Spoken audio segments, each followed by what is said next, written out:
사무엘상 1장 6절부터 10절까지의 말씀입니다. 사무엘상 1장 6절부터 10절까지 말씀, 우리가 참 목소리로 읽겠습니다. 여호와께서 그에게 임신하지 못하게 하심으로 그의 적수인 분인나가 그를 심히 격분하게 하여 괴롭게 하더라.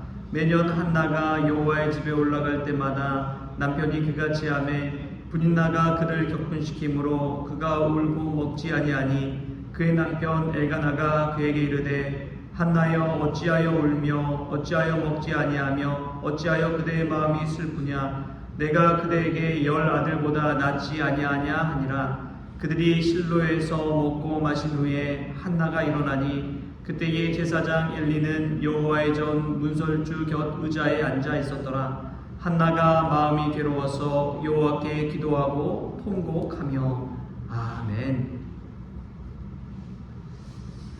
할렐루야. 오늘 이 새벽을 깨운 여러분들에게 하나님의 은혜와 사랑이 가득하게 소망합니다. 저는 어제 일찍 잠에 들었습니다. 9시도 되기 전에 잠에 들었는데 이 새벽기도 나오기 전에 한 3번은 깬 것 같아요. 2시에 깨고 3시에 깨고 또 깨고 너무나 설레는 마음으로 이 새벽기도 시간이 기다려지고 이 새벽에 마치 매 주일을 맞이하는 것처럼 우리 성도님들 얼굴을 볼 수 있어서 얼마나 감사한지요. 주의 얼굴을 배울 때에 이러한 설레임이 저와 여러분에게 있기를 주님의 이름으로 축복합니다. 날마다의 새벽이 축제의 새벽, 은혜의 새벽이 될 수 있기를 소망합니다. 설레임이 있다는 것은 참 기쁜 것 같아요. 우리가 연애 시절에 사랑하는 사람을 향해 달려가는 그 마음, 사랑할 사람을 기다리는 그 마음, 그 설렘을 가지고 우리 주님을 만날 수 있는 시간이 이 새벽기도 시간인 줄 믿습니다.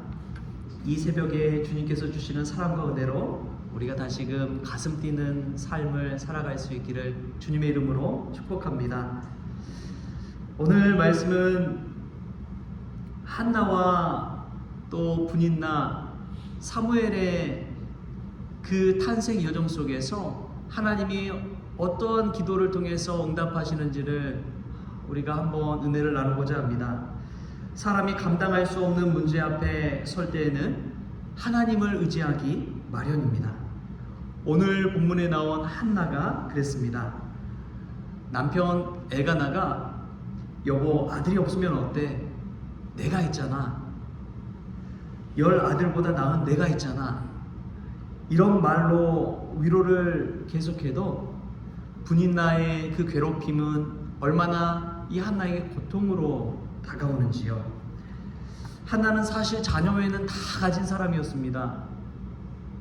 자신을 정말 사랑해주는 남편도 있고 삶에서 필요한 것들도 다 채워줬고 그렇게 사랑받는 여인이었지만 그에게는 딱 하나 자녀가 없었습니다. 그것이 그녀의 삶 전체를 흔들고 도저히 감당할 수 없는 고통으로 엄습해 왔습니다. 무엇을 하든지 잘 나가다가도 이 문제만 탁 걸리면 넘어지는 거예요.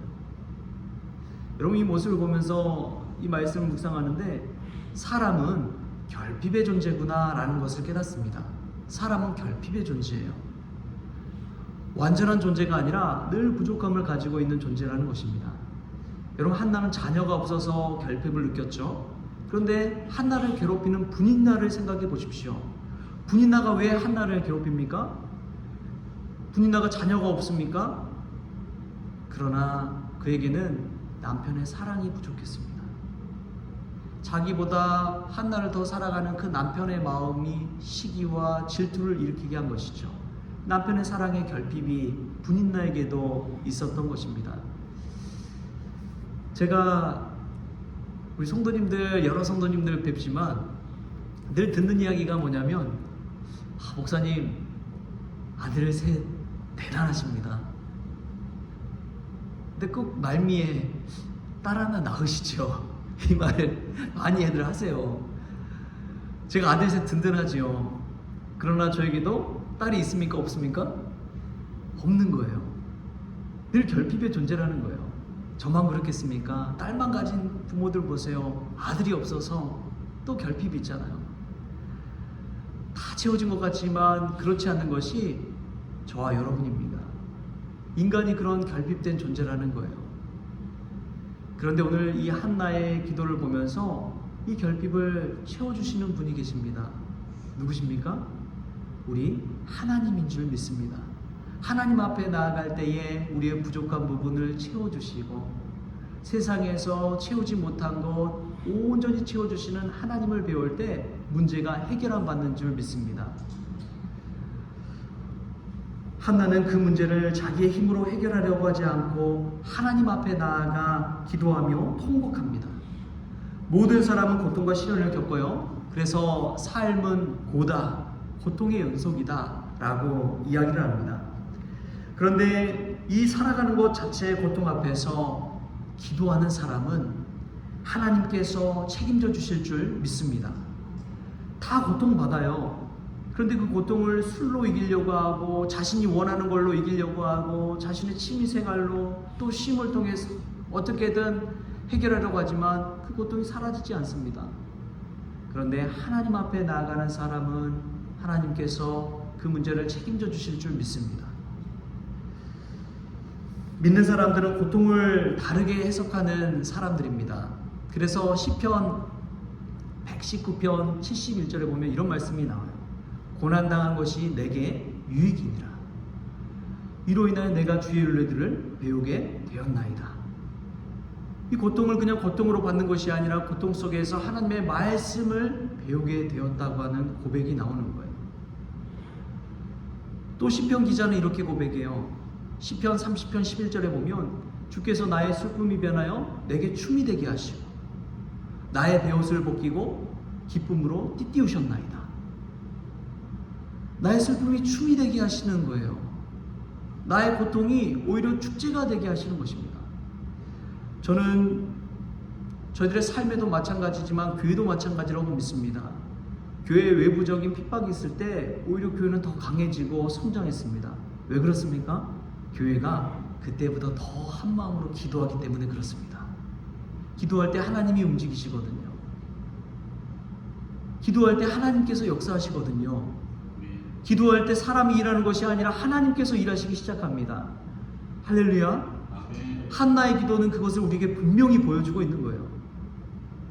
우리에게 다가오는 고통, 어려움, 문제 이것을 놓고 하나님 앞에 나아갈 수 있기를 소망합니다.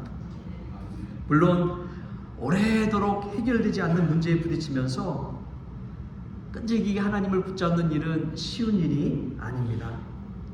그러나 한나가 실로에서 일어나 하나님 앞에 기도하며 통곡했던 것처럼 이 새벽에 하나님 앞에 일어나 기도할 수 있다면 기도응답의 축복이 저와 여러분의 축복이 될 줄 믿습니다. 이 한나가 일어나는 장면을 생각해 보십시오. 늘 괴로움당하고 핍박당하고 시기 질투당할 때에 낙심하기 마련이잖아요. 그런데 그 자리에 엎드려 있고 넘어져 있는 것이 아니라 한나는 기도하기 위해 일어났습니다.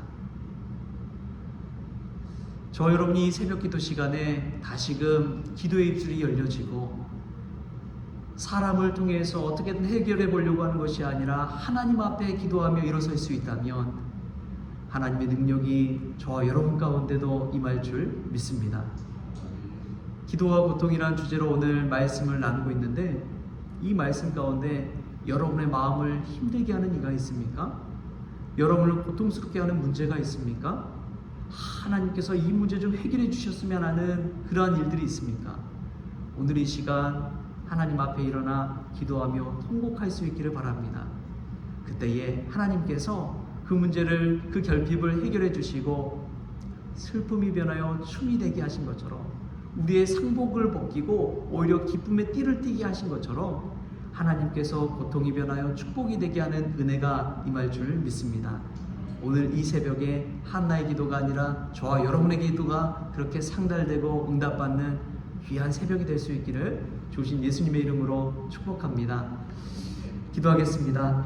좋으신 하나님 감사합니다. 오늘도 귀한 새벽 깨워서 하나님 앞에 기도의 자리로 나오게 하여 주시니 감사합니다.